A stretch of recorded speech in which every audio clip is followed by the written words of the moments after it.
Zisankho Lawford Palani makamaka amene ali a returning officer a Lilongwe rulo masanawo anasimikiza kuti alandira zotsatira 5 zokha nziti zotsatira za constituency 5 zokha ma constituency 19 amene ali mu Lilongwe rulo. So pa ma constituency 19 nthawi imene mafika 5 mwina mungomva kuchokera kwa iwo online video hii. Yesterday, especially during the night time, we only received one. There was issue of network problem, and my electoral commission officials assured us they are going to rectify the problem.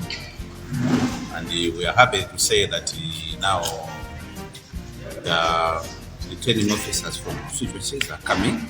So far today, we have received 4 constituencies. In other words, there's improvement in terms of the way the returning officers from constituencies are coming to this literacy. So we're receiving the results, and we're happy now that there's a great progress. Chiyewa tufuna ni zikuenda motani makamaka kuno kulilongwe weza anthu ambiri maso ali kulilongwe. Tulo usiku tinakhala kuna kudikirira ndadikira tsiku lonse koma usiku natinandira kwa imodzi. Lero kuyamba mawa fika nthawi zino talandira kukwanira 4. Zulo kunali vuto ya network anatitibitsa make anayesesa itsimikizira kuti akukonza vuto limenelo. Leroli talandira kukwanira 4 ngati kukwanira 5 tikaphatikiza onse. Kusonyeza kuti ntchito kuyenda bwino zinthu zokuyenda bwino. Lede pano kulandira tili maconstituency 19 ndalandirako so far ndalandira 4 ndi 5 imene kukatika mano.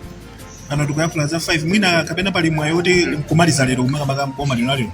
Ife zimene tikupempherera kuti zitero ndi tingoyang'anira chimene chingathekecho tikhoyo ndizingatero ndizikhala kwambiri fana maso ali kwa ife kuona kuti tionesese kuti zimene ntchito imene tiyimaliza.